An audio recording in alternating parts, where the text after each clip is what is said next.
tout juste 19h heure d'Alger. Vous regardez Al 24 News. Heureuse de vous retrouver pour l'édition de ce jeudi 27 août 2026. Tout de suite les titres de l'actualité. À la une ce soir, Algérie, feu de forêt. Le président algérien Abdelmadjid Tebboune observe une minute de silence à la mémoire des victimes de ces incendies et décrète un deuil national de 3 jours.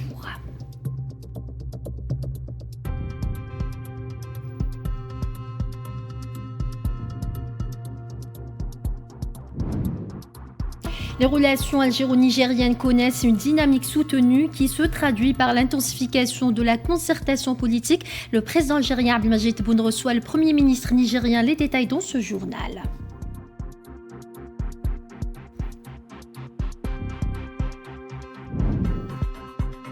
Au volet diplomatique de ce journal, le ministre d'État, ministre des Affaires étrangères de la communauté nationale étrangère des Affaires africaines, Ahmed Attaf, participe ce jeudi à Jeddah, en Arabie Saoudite, à la 23e session extraordinaire du Conseil des ministres des Affaires étrangères de l'Organisation de la coopération islamique.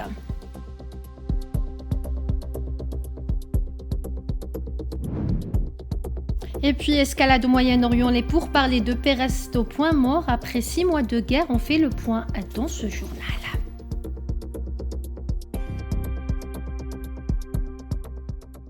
Bonsoir à tous. Si vous venez de nous rejoindre à l'entame de ce journal, le président de la République, Abdelmadjid Tebboune, a observé jeudi au siège de la présidence de la République une minute de silence aux côtés du premier ministre de la République du Niger, Ali Mahaman Lamine Zeine, et de la délégation l'accompagnant à la mémoire des victimes des incendies ayant touché plusieurs wilayas du centre et de l'est du pays.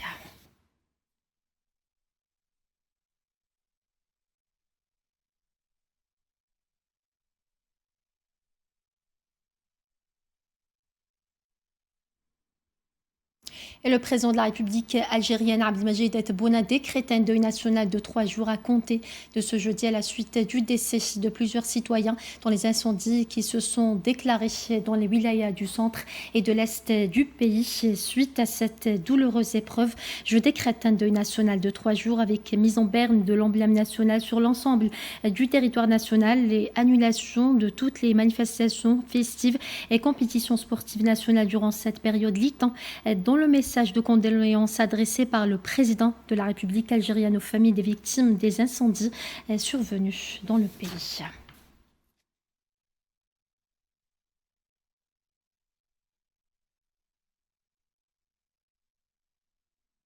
Et sur instruction du président de la République, Abdelmadjid Tebboune, le premier ministre algérien Séfi Rieb s'est rendu ce jeudi 27 août 2026 dans la wilaya de Jijel. Cette visite vise à s'enquérir sur le terrain de la situation générée par les incendies ayant touché la wilaya, à suivre les opérations d'intervention et d'extinction, à s'informer des conditions de prise en charge des victimes, des blessés et des sinistrés, ainsi qu'à examiner les mesures prises pour les accompagner et atténuer les impacts de ces incendies.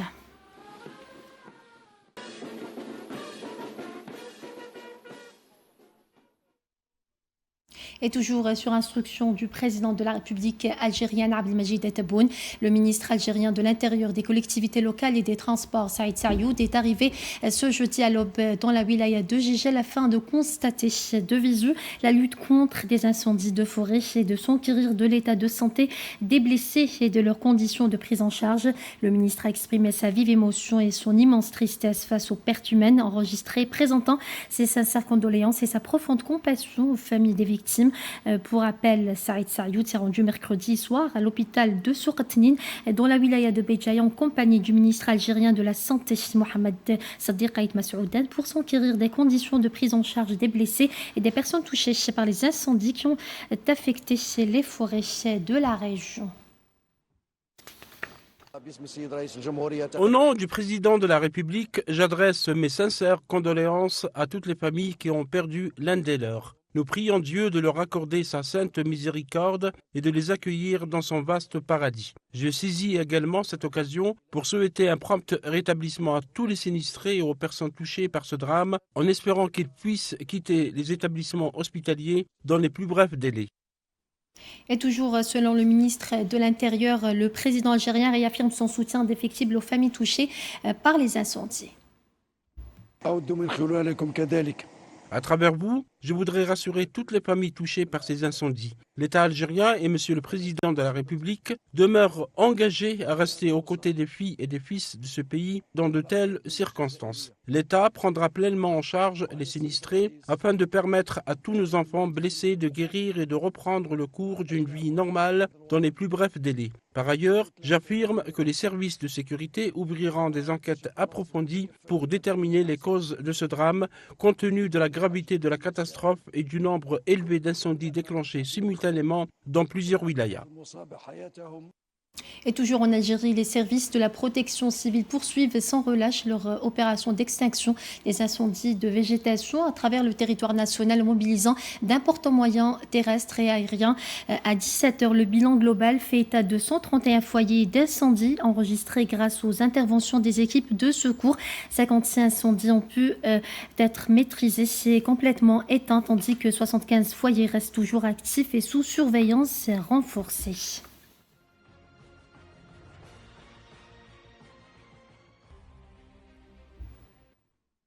Et par ailleurs, le président de la République algérienne, Abdelmajid Tebboune, a reçu ce jeudi le premier ministre de la République du Niger, Ali Mahaman Lamine Zeine, et la délégation de haut niveau l'accompagnant. Ont assisté à cette audience le ministre d'État chargé de l'inspection générale des services de l'État et des collectivités locales, Brahim Red, le ministre délégué auprès du ministre de la Défense nationale, chef d'état-major de l'armée nationale populaire, le général d'armée Saïd Chengriha, le ministre d'État, ministre des hydrocarbures, Mohamed Darkab, le ministre des Finances Abdelkrim Bouzred, le conseiller auprès du président de la République algérienne chargé des affaires diplomatiques à Maraba, le ministre de l'énergie et des énergies renouvelables Mourad Adjel, le ministre de la Poste et des télécommunications Sid Ali Zerouki, le ministre des Travaux publics et des infrastructures de base Abdelkader Djilawi, le secrétaire d'État auprès du ministre des Mines et des Industries minières chargé des Mines Karima Bakir, ainsi que l'ambassadeur d'Algérie auprès de la République du Niger, Seriti Ahmed.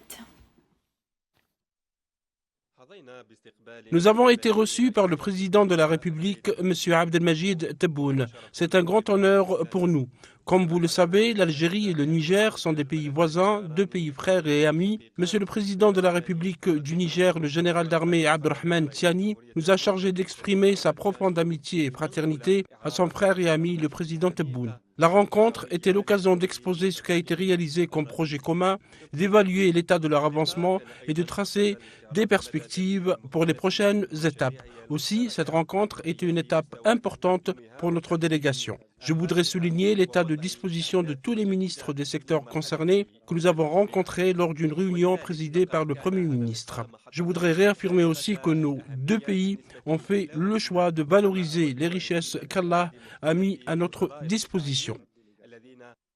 Auparavant, le Premier ministre algérien Seferi Bahu, ce jeudi au palais du gouvernement, des entretiens en tête-à-tête avec le Premier ministre de la République du Niger, Ali Mahaman Lamine Zeine, dans le cadre de la deuxième journée de la visite de travail qu'il effectue en Algérie, à la tête d'une délégation ministérielle de haut niveau, indiqué un communiqué des services du Premier ministre. Les entretiens ont porté sur l'état des relations bilatérales et les perspectives de renforcement de la coopération entre les deux pays, ainsi que sur plusieurs questions d'intérêt commun.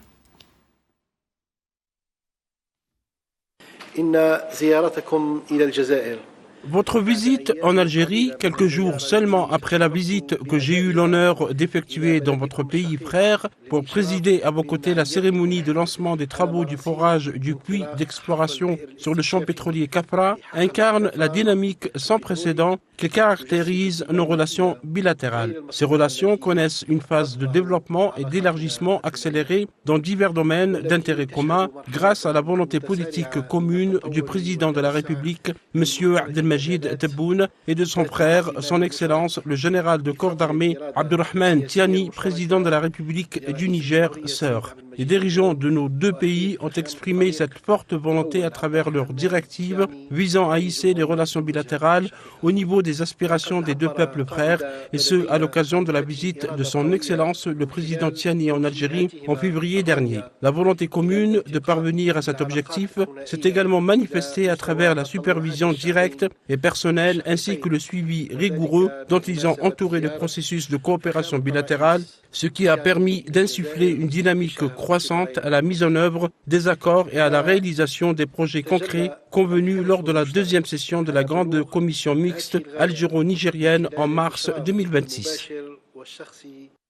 L'avancement du projet pétrolier Kafra ouvre de nouvelles perspectives énergétiques pour le Niger s'inscrivant dans un partenariat global avec l'Algérie. J'exprime ma grande satisfaction quant à l'entrée du projet Kafra dans une nouvelle phase en tant qu'étape marquante du partenariat énergétique algéro-nigérien et j'ose espérer que les résultats des opérations d'exploration ouvriront des perspectives prometteuses pour l'exploitation des ressources du Niger et le renforcement de sa production nationale d'hydrocarbures. Comme je l'ai souligné dans mon allocution prononcée à Kafra, ce projet n'est que le premier maillon de notre partenariat global qui couvre l'ensemble des chaînes de valeur de l'industrie pétrolière, y compris la création de sociétés mixtes. Dans ce cadre, je voudrais réitérer l'engagement de l'Algérie à accompagner la République du Niger dans le programme de grande maintenance de la raffinerie de Zinder, à la soutenir dans le domaine de la commercialisation de son pétrole brut sur le marché international, à approvisionner le marché nigérien en dérivés d'hydrocarbures et à étendre ses capacités dans les domaines du stockage et de la distribution. Je réaffirme également la disposition de l'Algérie à poursuivre la formation des équipes techniques nigériennes dans le but d'un transfert durable d'expertise et de connaissances à travers les différentes branches de l'industrie pétrolière. Dans le domaine de l'énergie électrique, après la réalisation d'une centrale électrique d'une capacité de 2 fois 20 MW à Niamey dans les délais records et la formation d'un certain nombre de techniciens nigériens. Et l'Algérie et le Niger accélèrent la réalisation du gazoduc transsaharien et poursuivent la concrétisation intégrale de la liaison dorsale en fibre optique. Ces projets structurants bilatéraux s'inscrivent également dans une perspective plus large d'intégration et d'interconnexion à travers des projets régionaux, au premier rang desquels figure le projet de gazoduc transsaharien, au sujet duquel nous exprimons notre grande satisfaction quant au rythme du travail conjoint pour sa concrétisation. Sur un autre plan, et après que l'Algérie ait achevé les travaux de la liaison dorsale de la fibre optique transsaharienne sur son territoire, elle poursuivra sa coordination avec le Niger et le reste des pays frères concernés en vue de la concrétisation intégrale du projet. De même, l'Algérie a pris l'habitude d'inscrire des projets d'infrastructures de base tels que les routes et les voies ferrées dans le cadre d'une approche d'intégration considérant que la réalisation de l'objectif de développement des échanges commerciaux interafricains exige de relier les réseaux routiers de nos États entre eux. Dans ce cadre, l'Algérie continuera à coordonner et à coopérer avec le Niger pour parachever ce raccordement et de manière à faciliter les échanges entre les deux pays et à permettre à ce pays frère de disposer d'un corridor terrestre le reliant au port algérien de la mer Méditerranée. L'Algérie poursuit la réalisation d'infrastructures de santé à Agadez dans les délais prévus. Les projets de coopération à caractère social et humanitaire se poursuivent, à l'instar de la polyclinique, du centre de dialyse d'Agadez et du centre islamique de cette même ville, où les préparatifs vont bon train pour lancer leur réalisation et les livrer dans les délais impartis. De même, l'Algérie continuera d'ouvrir les portes de ses universités, instituts et centres de formation aux étudiants et stagiaires nigériens pour renforcer leurs compétences, dans le cadre des relations de solidarité qui ont toujours caractérisé les liens de fraternité unissant nos deux pays. En plus des bourses d'études annuelles accordées au Niger, le ministère de la Formation et de l'Enseignement professionnel s'apprête à accueillir un grand nombre de stagiaires nigériens pour les former dans divers métiers au sein des centres de formation algériens en application de la décision de Monsieur le Président de la République. Et les efforts conjoints entre l'Algérie et le Niger progressent positivement, renforçant la sécurisation des frontières communes et la paix régionale.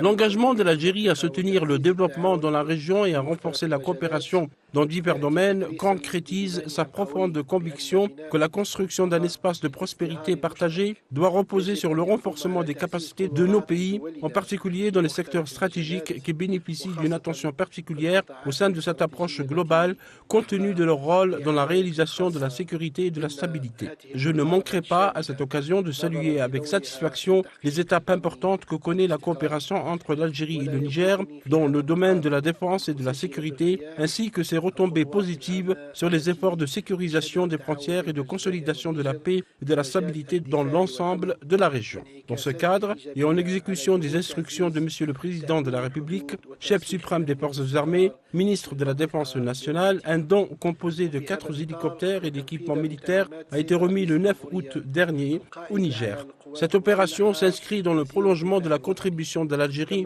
au renforcement des capacités de l'armée nigérienne en matière d'équipement, de formation et d'échange d'expertise face aux défis sécuritaires auxquels la région est confrontée. Car la sécurité et la stabilité du Niger font partie intégrante de la sécurité et de la stabilité de l'Algérie et vice-versa. Et les relations algéro-nigériennes connaissent ces derniers temps une dynamique soutenue qui se traduit par l'intensification de la concertation politique, le renforcement de la coopération économique et énergétique et le lancement de projets stratégiques témoignant de la volonté des deux pays de promouvoir le partenariat bilatéral. Les détails avec Mohamed Walid Ben Chaban. L'axe Alger-Niamey s'impose comme un pilier essentiel de la stabilité et du développement au Sahel, porté par une coopération renforcée fondée sur la solidarité et l'indépendance nationale. Cette dynamique traduit directement la politique du président Abdelmadjid Tebboune, axée sur la création d'un espace de prospérité partagée. Ce partenariat stratégique repose ainsi sur le co-développement, la souveraineté sécuritaire et l'interconnexion infrastructurelle entre les deux nations. Pour Alger, la sécurité des deux pays est indissociable. Rejetant toute ingérence au Sahel, l'Algérie soutient la souveraineté du Niger par la remise de matériel militaire, dont 4 hélicoptères pour lutter contre le terrorisme et sécurité des frontières. Le volet énergétique est le moteur du rapprochement entre les deux nations. L'Algérie, soutenant l'ensemble de la chaîne de valeur du Niger, via Sonatrach, le projet pétrolier de Kafra vise à faire passer le Niger au rang de producteur régional. Appuyé par l'expertise algérienne pour la maintenance de la raffinerie de Zinder et la commercialisation du brut, la réalisation par Sonelgaz de centrales électriques à Niamey garantit un accès immédiat à l'énergie pour la population. Fidèle aux orientations du président Tebboune, l'Algérie fait de ce partenariat un levier pour la zone de libre-échange continentale africaine. Le gazoduc transsaharien transformera la région en hub gazier majeur vers l'Europe, tandis que la fibre optique et la route transsaharienne offrent au Niger un accès direct aux ports algériens, concrétisant ainsi son désenclavement. Au volet diplomatique de ce journal, le ministre d'État, ministre des Affaires étrangères de la Communauté nationale étrangère des Affaires africaines, Ahmed Attaf, a participé aux travaux de la 23e session extraordinaire du Conseil des ministres des Affaires étrangères des États membres de l'Organisation de la coopération islamique tenue le 27 août courant à Jeddah en Arabie Saoudite. Les travaux de cette session ont été marqués par la plébiscite du candidat mauritanien Ismaïl Ould Cheikh Ahmed au poste de nouveau secrétaire général de l'Organisation de la coopération islamique, succédant ainsi au Tchadien Hussein Brahim Taha. Cette session a également constitué une occasion pour examiner les derniers développements de la situation dans les territoires palestiniens occupés. تجدد الجزائر موقفها الراسخ والدائم في نصرة الشعب الفلسطيني. L'Algérie réitère sa position ferme et immuable en faveur du peuple palestinien et de sa cause juste, ainsi que sa pleine disposition à s'engager dans toute démarche sincère et toute action responsable visant à permettre au peuple palestinien de jouir pleinement de ses droits nationaux. L'Algérie souligne également que l'arrêt de l'agression ne doit pas être une fin en soi, mais doit constituer le début d'un véritable processus politique. Une paix qui ne met pas fin à l'occupation n'est pas une paix. Et un règlement qui ne conduit pas à la création de l'État palestinien n'est pas un règlement durable. Les crimes de l'occupant israélien ne se sont pas limités aux frontières des territoires palestiniens occupés, mais s'étendent à la Syrie, au Liban et à d'autres pays de la région, en violation flagrante de leur souveraineté et de leur intégrité territoriale. Depuis cette tribune, nous renouvelons notre condamnation de ces pratiques et soulignons la nécessité de mettre fin à l'occupation de tous les territoires arabes, ainsi qu'aux violations, au chantage et au marchandage éhonté d'Israël. Il est d'autant plus lourd de constater que ces violations surviennent à un moment où le Moyen-Orient et le Golfe connaissent une grave escalade qui nuit à leur stabilité, menace leur sécurité et épuise les ressources et les capacités de leur État et de leur peuple. Une telle conjoncture exige de faire prévaloir la voix de la raison, de faire preuve de retenue et de s'en remettre à la logique et à la sincérité du dialogue. Dans le dossier iranien de ce journal, discussion pour la paix entre les États-Unis, l'Iran reste bloqué après 6 mois de guerre marqués principalement par le blocage des pourparlers entre les deux pays. Commentaire Safwan Ben Sabri.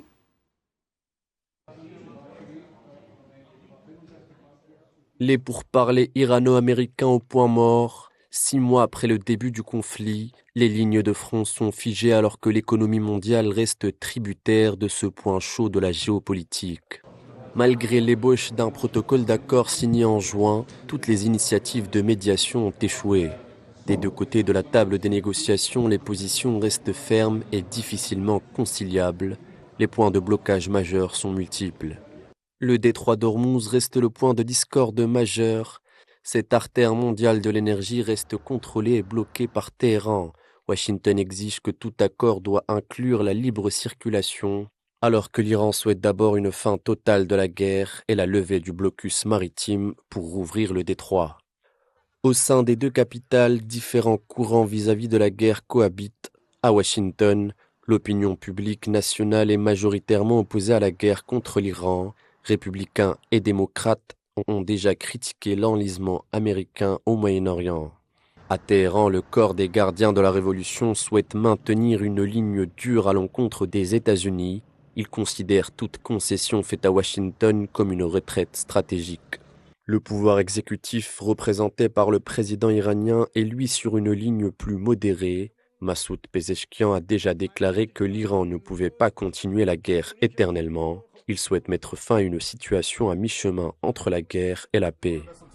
Sur le plan militaire, le conflit est entré dans une phase de guerre larvée. Sur le plan politique, la divergence des positions a créé une impasse diplomatique.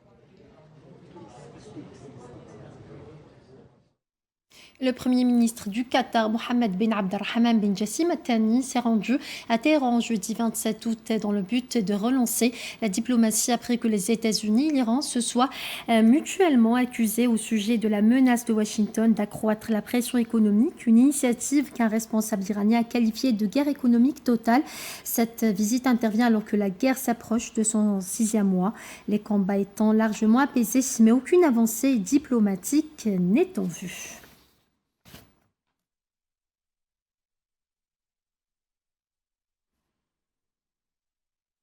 Alors que les pourparlers entre l'Iran et Oman ont ravivé l'espoir que le détroit d'Ormuz puisse rouvrir et supprimer les contraintes de navigation affectant l'approvisionnement dans cette région clé du Moyen-Orient, les prix du pétrole ont chuté de plus de $2 le baril pour atteindre leur plus bas niveau depuis 2 semaines.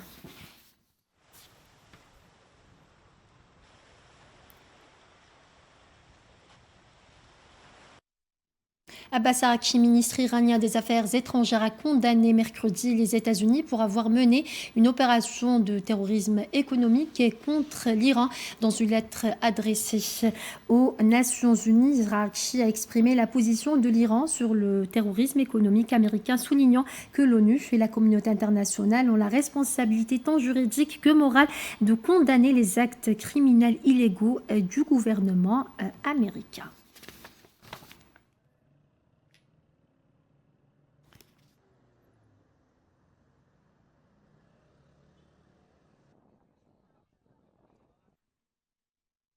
Et le président de l'Assemblée consultative islamique d'Iran, Mohamed Galibaf, a déclaré que son pays menait une guerre économique globale, affirmant que ce qu'il a qualifié d'ennemi serait vaincu dans ces affrontements. Dans un message adressé ce jeudi à l'occasion de la semaine du gouvernement, Mohamed Galibaf a souligné que l'Iran traversait des circonstances particulières et décisives.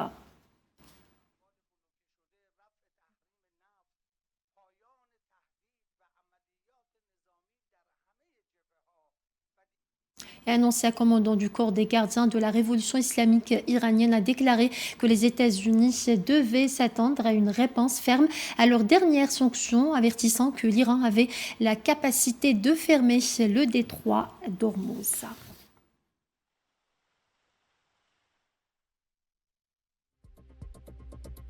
Et voilà, on arrive à la fin de ce journal. À demain.